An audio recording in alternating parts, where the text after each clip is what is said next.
Om Namo Bhagavate Vasudevaya.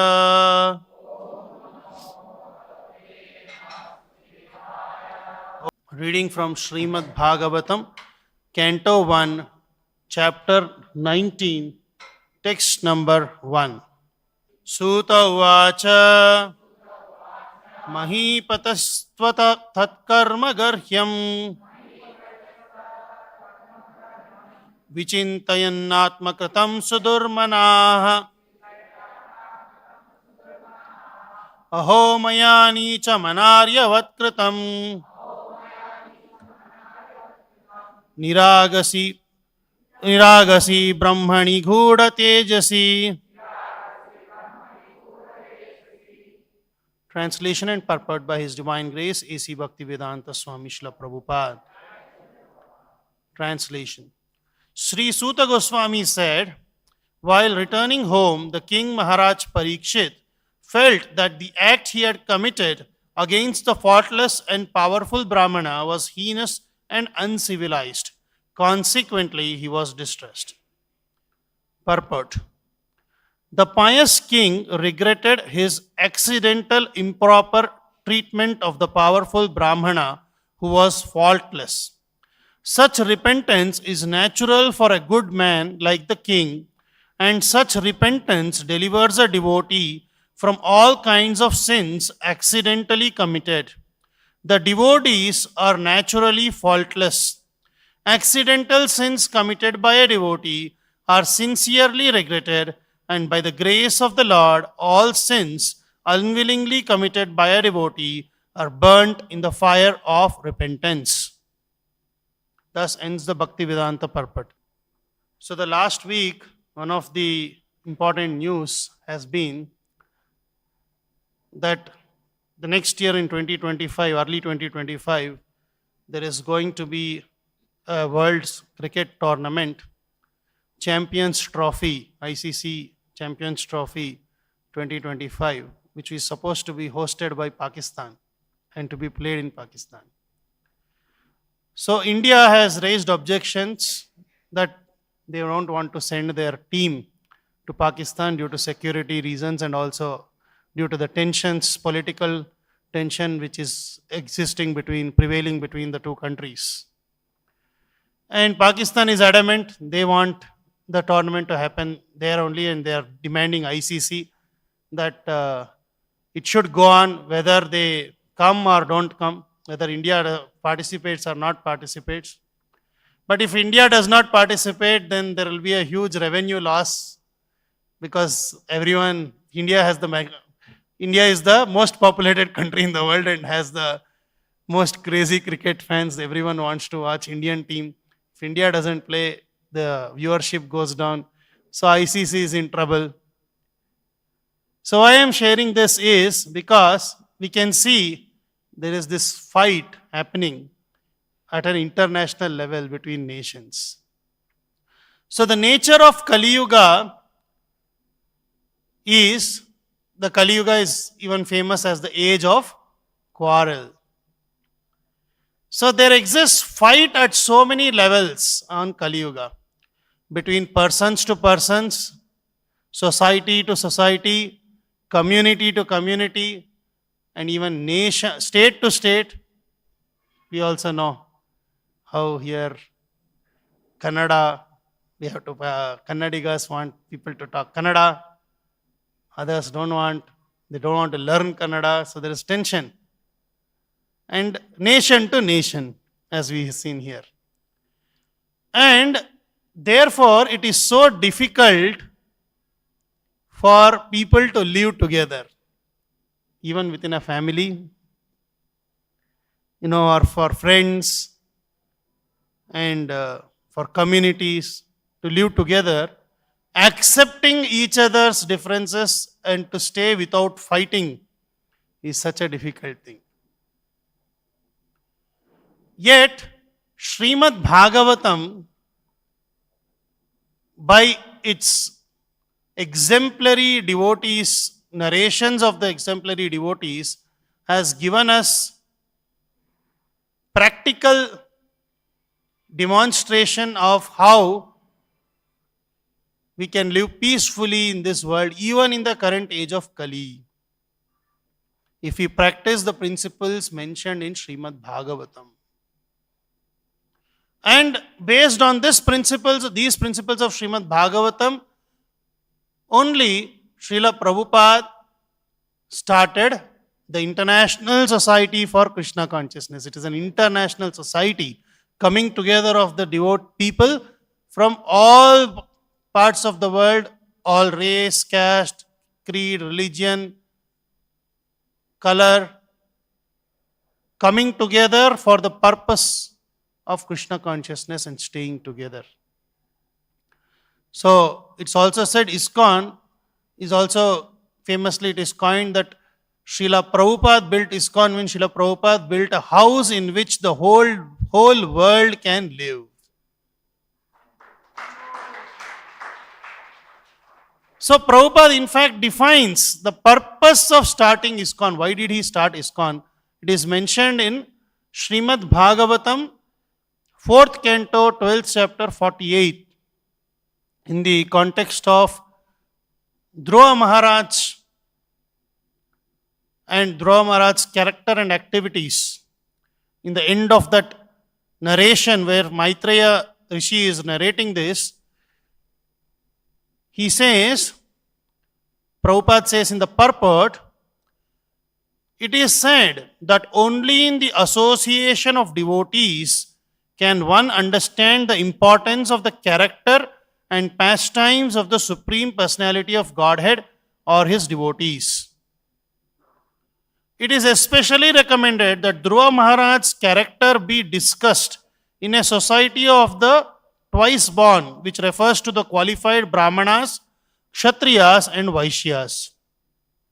One should especially seek the society of Brahmanas who are elevated to the position of Vaishnavas. Thus, discussion of Srimad Bhagavatam, which describes the character and pastimes of devotees and the Lord, is very quickly effective. Then Prabhupada states the purpose. The International Society for Krishna Consciousness has been organized for this purpose. What is that purpose? In every center of this society, not only in the morning, evening or noon, but practically 24 hours a day, there is continuous devotional service going on. Anyone who comes into contact with the society automatically becomes a devotee. We have actual experience that many karmis and others come to the society and find a very pleasing and peaceful atmosphere in the temples of ISKCON. In this verse, the word Dvijanmanam means one of the twice born. Anyone can join the International Society for Krishna Consciousness and be initiated to become twice born.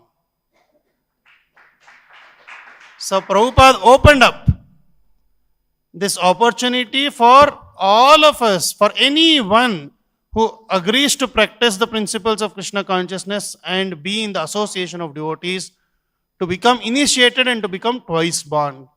And that is the purpose of ISKCON. So therefore we see in the association of devotees, one can stay together despite the nature of Kali Yuga, which is full of quarrel and fight. So it is possible to mature in devotional service only in the association of devotees. Therefore, there is one more statement of Srila Prabhupada where Prabhupada says that if one thinks that one can advance in devotional service or Krishna consciousness by practicing alone, one is living in hallucination. To think that I can advance by myself, living alone, no, I don't need any association of devotees, that means hallucination. It's only imagination. It is possible only in living in association of devotees. But then, when we live with some devotees, when we live or when we stay with different people, it is natural that there will be some kind of friction, some kind of disagreement, some kind of fault from one person to other person, and there can be a kind of disturbance between each other. So it is common, even in the society of so-called devotees, even within ISKCON. It happened. Once one devotee came to Srila Prabhupada, told Prabhupada that, I want to leave this movement, I want to leave the association of devotees. So Prabhupada was very surprised, he was very distressed. He asked, why? What happened? Why do you want to leave? So he said, this devotee, he said this to me, that devotee, he is so harsh, so cruel. This devotee, she is so mean. How can devotees behave like this? That's why I don't want to stay with them. Then Srila Prabhupada said, who is a devotee in ISKCON now? Only one devotee is there, me. All of you have just shaven up, wearing robes, wearing tilak, kantimala, and acting like devotees. So actually you are trying to be devotees. So you are not actually devotees, we are trying to be devotees. And therefore when we are practicing devotees, when we are sadhakas, it is natural that we are not perfect, we are all patients. ISKCON is a hospital. The difference between those who come to ISKCON and those who don't come to ISKCON is, they don't know that they are deceased, those who don't come. Those who are coming regularly and practicing everything, they know, oh, we have got the disease. So you are taking treatment from the doctor. And then those who are little seriously infected, they will get admitted also. Like we are all admitted full time. Even more means intensive care, ICU. So actually we are all practitioners. People make mistake generally when they see devotees, kantimala, tilak, this thing, they think that, oh, he's sadhu, means perfect. Sadhavaha sadhu bhushana. Sadhu means reservoir of all good qualities. It is true, it should be like that. But we are not pure. We are practicing, we are becoming pure. So therefore Prabhupada writes further in one more Srimad Bhagavatam purport about this. In the same context of Dhruva Maharaj's Leela, Prabhupada says, a Mayavadi philosopher may question us, you may be very happy in the association of devotees, but what is your plan for crossing the ocean of material existence? Dhruva Maharaj's answer is that it is not very difficult. He clearly says that this ocean can be crossed very easily if one simply becomes mad to hear the glories of the Lord. For anyone who persistently engages in hearing the topics of the Lord from Srimad Bhagavad-gita, Bhagavatam and Chaitanya Charitamrita, and who is actually addicted to this process, just as one becomes addicted to intoxicants, it is very easy to cross the nescience of material existence. The ocean of material nescience is compared to a blazing fire, samsara dhavanala. But to a devotee, this blazing fire is insignificant because he is completely absorbed in devotional service. Although the material world is blazing fire, to a devotee it appears full of pleasure. Vishwam Purna Sukhayate. So the purport of this statement by Dhruva Maharaj is that devotional service in the association of devotees is the cause of the development of further devotional service. By devotional service, one is elevated to transcendental planet Goloka Vrindavan, and also there is only devotional service. So for the devotee, both in the material and spiritual world is the same. There also devotional service, here also devotional service. Devotional service does not change, but the devotee changes. The devotee improves. Prabhupada gives a wonderful example here in the purport. The example of mango can be given here. If one gets an unripe mango, it is still a mango. And when it is ripe, it remains the same mango. But it has become more tasteful and relishable. When the mango becomes ripe, it will be sweet, delicious, tasteful, relishable. Similarly, there is devotional service performed according to the directions of the spiritual master and injunctions and regulative principles of Shastra, that is Vaidhi Bhakti or Sadhana Bhakti. And there is devotional service in the spiritual world rendered directly in association with the Supreme Personality of Godhead. But they are both the same. There is no change. The difference is that one stage is unripe, the other stage is ripe and more relishable. Therefore, it is possible to mature in devotional service only in the association of devotees. It is said that only in the association of devotees one can understand the importance of the character and pastimes of the Supreme Personality of Godhead or his devotees. So therefore, we are all unripe mangoes. So we are all devotees, but not pure devotees. We are in the process of becoming pure devotees. As long as we are following the instructions of the spiritual master, following the rules and regulations, and trying to advance, then we are in the path to become ripened. So, this is important. So, while we are in the path of becoming pure devotees, there will be, in the unripe stage, there will be, if you pluck an unripe stage, if you taste an unripe mango, what will happen? It will appear sour. Therefore, even our relationships among devotees sometimes may appear sour. You are trying to bite an unripe mango. So it will be sour. So therefore, we have to be careful. And that is also one of the reasons why Srila Prabhupada created ISKCON, so that even unripe stage, even the devotees in unripe stage, mangoes in unripe stage, also stay together so that together they can grow. One more example one devotee gave me, one senior devotee was giving, that the association of devotees, living in association of devotees or being together in association of devotees, practicing devotees, sadhakas, not even pure devotees, under the instruction of pure devotees, staying with sadhakas, it is like this. You know, how diamonds get that shine and glow and, so sparkling, and diamonds are liked by everyone, right? Especially for jewelry and this thing, so much they make.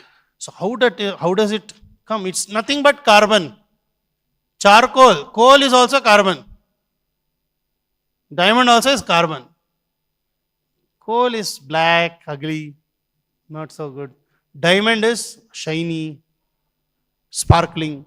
How it is possible? When it is extracted from the underground, it is not really that sparkling, shining diamond. It becomes, how it becomes like that? They crush, they cut, and after that, they put in one machine.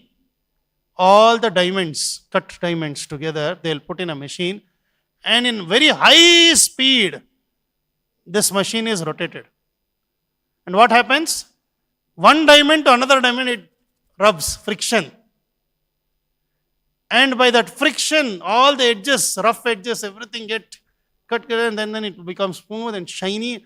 And then after some time of rubbing, it will become, when it is taken out, each diamond would have become shiny. Similarly, all devotees, dark, ugly, put together, nice rubbing. And after that, shiny, diamond-like, pure devotees will come. That is the formula of getting together devotees in ISKCON. So therefore, when we are in the association of devotees, we should all learn to become little tolerant to each other. So one more Prabhupada gives a very wonderful explanation about this in a Bhagavad Gita lecture given in early days of ISKCON, January 3rd, 1967 in New York. Bhagavad Gita, 10th chapter, 4th shloka, Prabhupada gives this lecture. In fact, when I joined ISKCON full-time as a brahmachari way back in 2009, just before joining, at that time we had Satyagaur Chanda Prabhu, who was the temple commander here. He was ashram head. Now he is in the Andhra Pradesh and Hyderabad. He is heading, he is a governing body member and president of Hyderabad. So at that time, very senior devotee, very nice, very sweet devotee. So he told us Bhaktas, he told us, when you go inside ashram, when you join, you will have so many devotees. Because I was coming from a very different background. I was coming from home. I had not lived in any hostel, any community, nothing. I was living with my family, my father, mother, and my sister. That's all, small family. Never lived in a bigger community. Now I am going to enter into community, society of devotees. So how to take it? So Prabhu said, as soon as you go inside, when you enter ashram entrance, just before you go to Prasadam hall, near the staircase, there is one big quote. Prabhu had nicely made that and got it put there for all devotees to read when passing by, even daily. This was that quote. It is from the Bhagavad Gita 10.4 lecture. So big laminated quote was there. And he said, if you read this, understand this, and internalize it and start living like that, then your life in ashram will be very smooth. Let's see what it will be. It is meant for everyone, for us also, even those who are coming and stay. If you are even not staying in a community of devotees, even if you are coming and going, still, how to see devotees? Very beautiful, Prabhupada says. Asammohaha kshamaha. Kshama. Kshama means tolerant. Tolerant. You should not be disturbed. Suppose you are in this Krishna conscious society. Now you cannot expect that all the members of the society will be first class men. How can we expect? We are collecting the members of the society from all classes of men. So there may be a man in goodness, a man in passion, and a man in the ignorance. But if you think, oh, this man is not good, that man is not good, oh no, you should be tolerant. You haven't gotten any connection with this man or that man. You are connected with the philosophy, with the process of life, and you are connected just like the same example Prabhupada is giving. Suppose you are on the ship. You do not find in the ship, you are taking a journey, you are in the middle of ocean, you do not find just all the men of your choice, your co-passengers. There may be different kinds of men, but what is that to you? You have to cross the Atlantic Ocean. Patiently cross. Just sit down tightly on the ship and take advantage of the opportunity. That is your business. This is called kshama. Kshama means excuse and tolerant. So you are in the middle of Atlantic Ocean, you are sitting in the ship and you don't like your co-passengers. Hey, this person is like that, person is like that. So I don't like this. I don't want to stay in the ship. So I will jump. Where will you fall? Into the ocean and you will drown. So therefore Prabhupada said, you have come to the association of devotees. Why you have come? You are connected with the philosophy, with the process of life. Not connected with this man or that man. This man and that man, different class of men are there. So you have to be tolerant. Sit tight, Prabhupada says. Sit down tightly on the ship and take advantage of the opportunity. So like that, devotees should take advantage of this Krishna consciousness, even though there may be disturbance. So one should be tolerant. While one devotees should be tolerant to other devotees, it is also very interesting to note this one statement, which is very much holds good for everyone. I suppose at least it holds good for me. We are usually, when dealing with anyone, we follow this principle. Strict with others, lenient with self. When it comes to others, some rules, regulations, this, that, everything, our expectation, we are very strict with others. Hey, why you are not coming for Srimad Bhagavatam? Why that Mataji is coming so late? You don't know what time class starts? Not meant for you, just example I am drawing. Very strict with others. You have to come on time. You have to listen attentively, all these things. But when it comes to ourselves, we are very lenient. Mangalarati, 4:30 conch shell will blow. You have to go. No, 4:35 tak chalega, bro. Punching 4:35 pe. Lenient. No, last night it was difficult. Okay, 4:40 sometime, 4:45. Sometime don't punch. Some devotees will say. In our community, I am saying, actually we will have this system to discipline, to practice, so that we can take advantage of the ship. For that, there is some system. Okay, come on time, take the maximum advantage. But sometimes devotees can, lenient to self. Like, I think many times, it's okay, chalta hai. I can go at 4:40, 4:45. Sometimes I can miss punching and I can forgot to punch later. All kinds of. So this also can happen. Strict with others, lenient to self. Therefore, devotees are very tolerant. We expect all devotees should be very tolerant. But we will be very brash. You will be like this only. Somebody asked, one devotee was telling, Prabhu, you don't know, I am from Kshatriya family, Prabhu. I am like this only, I am very passionate. One devotee told, senior devotee told, hey, why are you walking like this? Prabhu, I am Kshatriya family, Prabhu. I am like this only, I walk like this. That aggression is required. It is in my blood. I cannot take out, my blood. Then you are thinking, Arey, you are not come to Krishna consciousness to display your conditioning. To purify your conditioning you have come. No, you have come to forget all your blood, Rajput, Kshatriya, this, that, everything, and become devotee, become Vaishnava. Artificially you need not become like this, but at the same time you need not. Earlier you were like this, at least be normal now. Correct? And telling everyone, hey, no, you know what, who I am? You should listen to me. That is strict with others, lenient with self. So devotees, let them be, if they are tolerant, not tolerant. Just because devotees are tolerant doesn't mean we have to become, we can be just like that. Oh, they will tolerate, devotees will tolerate. No. We have to be very careful.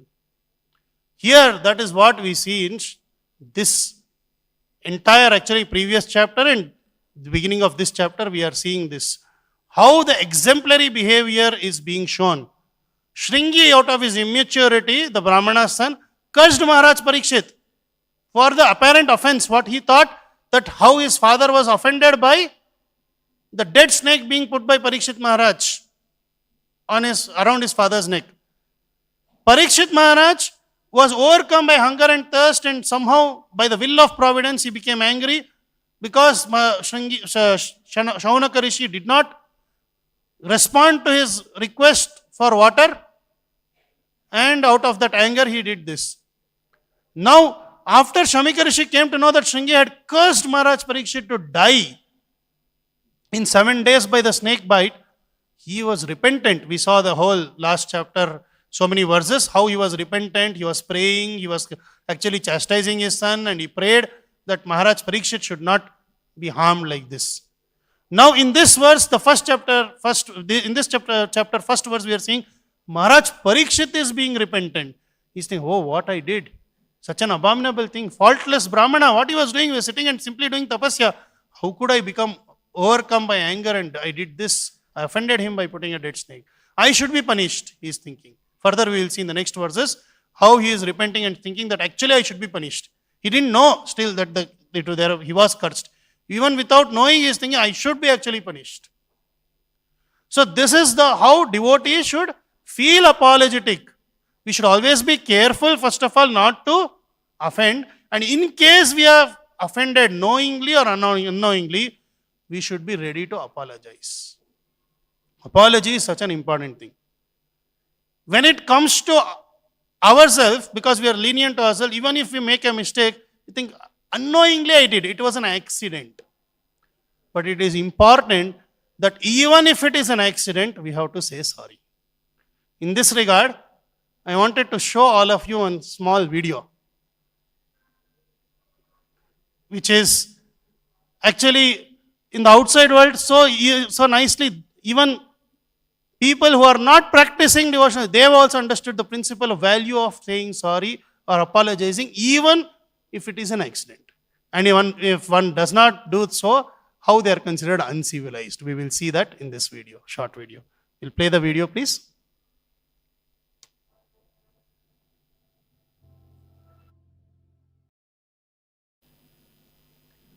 So I hope all of you got the message, so you can understand.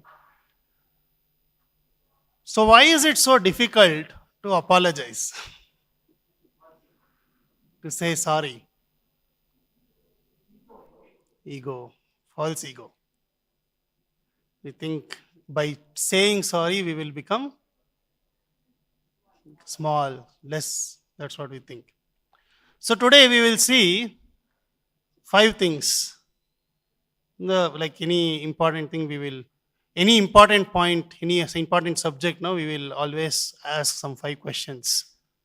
Why, when, where, what, who, and how to apologize. We'll learn. First of all, let's answer the question, why we should apologize. Why should we apologize? Why should anyone say sorry? Huh? To admit our mistake. Okay, only to admit our mistake? Yeah? Try to correct it. Okay. And then? What else? Anyone else? Anything else you can say? To change our ways? Yes.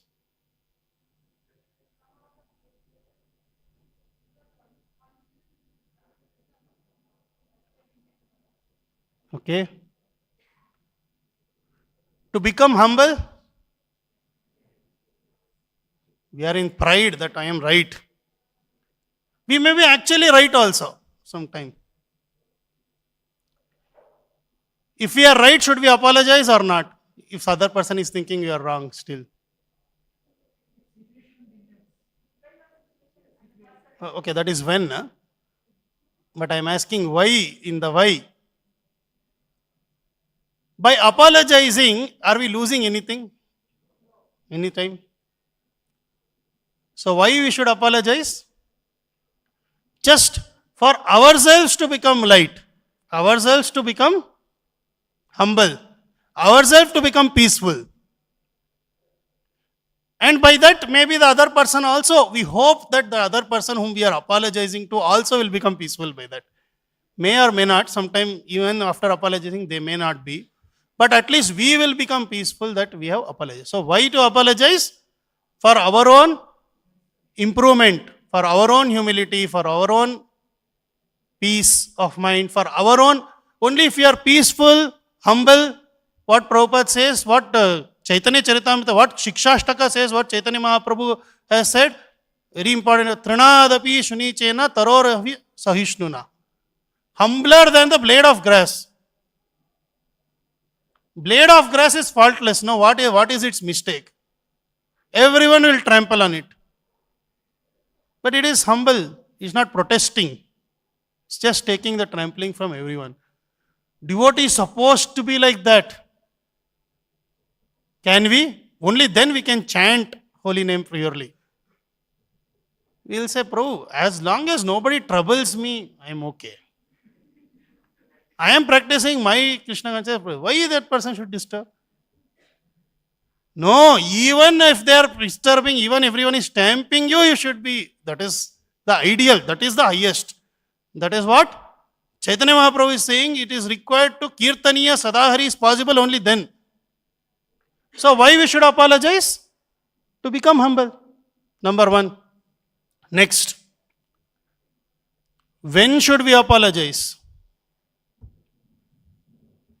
When should we apologize? When should we apologize? Ideally, when we have done some fault, definitely we have to apologize. Right? Definitely you have to apologize. As soon as we come, and when someone accuses us of having done something, even if we have not done, even if according to us, according to our understanding, we have not done, even then, we have to apologize. By that we will become peaceful.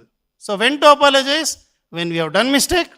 When someone tells that we have done mistake, even if we have not done mistake. And apparently, even if nobody tells, and even if we don't know that we have done, still we can apologize. Always we can apologize. How? Every day as a routine, all of us devotees do. Because we are living in community of devotees, we don't know, knowingly, unknowingly, we may be committing offenses, we may be making mistake, we may be offending so many devotees every day. So every day in our morning sadhana routine, after Mangalarati, after Tulsi Puja, after circumambulating the Tulsi Maharani, we say Yani Kani Chapapani, Brahma Atyadi Kani. Even killing a Brahmana, that Papa also is gone by just circumambulating Tulsi Maharani. Not that we should go and kill Brahmanas after that. But power is like that. Even after that, the last thing what we do, after telling about the offenses against the holy name, then we read Prabhupada's quote, and then we end before going to down temple here in this temple, we do, let us offer our humble obeisances to all the Vaishnava devotees of the Lord.